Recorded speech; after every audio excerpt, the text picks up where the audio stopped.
हम सबके लिए आदर्श पुरुष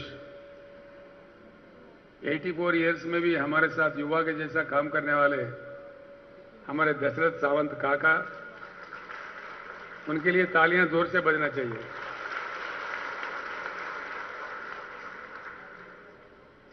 श्री सोमनाथ तोरत जी, औरंगाबाद डिवीजन। श्री बीजे देशमुख साहेब, पुणे डिवीजन। श्री विजय मोहिते साहेब, मुंबई डिवीजन। और श्री निखिल देशमुख साहेब, अमरावती डिवीजन। और मंच पर उपस्थित माजी आमदार, खासदार और वरिष्ठ नेता लोग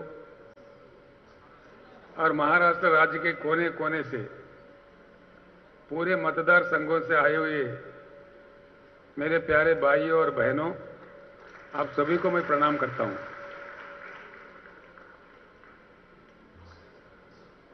सबसे पहले मैं हमारे महाराष्ट्र भाइयों को और बहनों को बधाई देना चाहता हूं।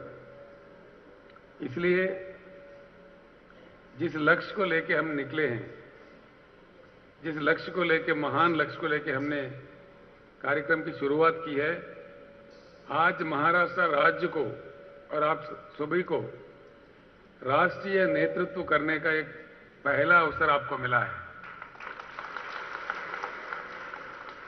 ये हमारी सफर शुरुआत महाराष्ट्र राज्य से है।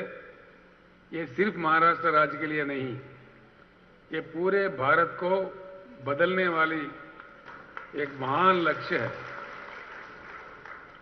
बिन बदले भारत विकास नहीं कर सकता। ये बात 75 साल का आजादी के बाद का जो समय है, इन 75 सालों में जो अनुभव हमें मिला है वो हमें सिखाता है।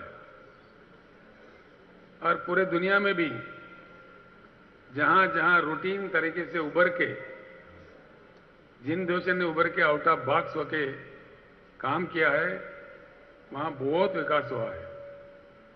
हिमालय के उस पर हमारे से लगा हुआ देश चाइना, हमारे देखते देखते जो हमसे गरीब थे, हमसे कम बजट थे, हमसे कम जीडीपी थे, हमारे आंखों के सामने ही दुनिया का एक प्रबल आर्थिक शक्ति बन गया।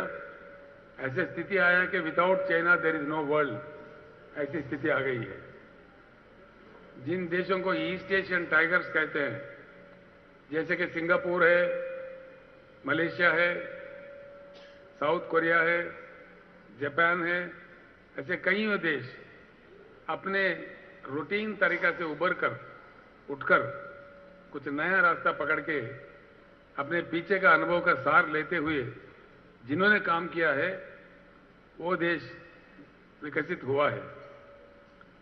आपको आसान से समझ में आने के लिए मैं एक बात बोलता हूं।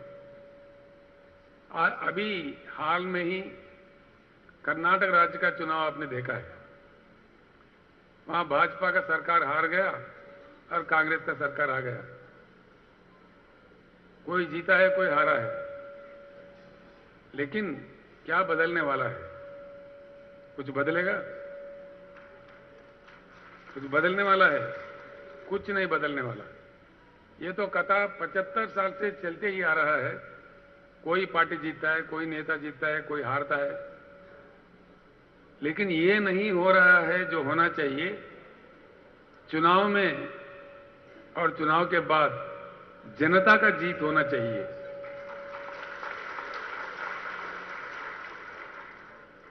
और ये बात मैं निसंकोच कह सकता हूं, भारत राष्ट्र समिति एक ऐसी शक्ति है जो जनता को जिताने के लिए हम शपथ आज ले रहे हैं।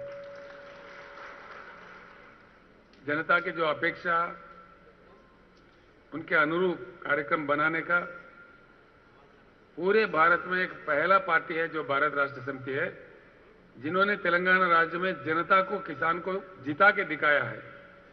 खाली बातों में नहीं, अपने काम से, अपने दीक्षा से जिता के दिखाया है। आज किसी को इसमें शक करने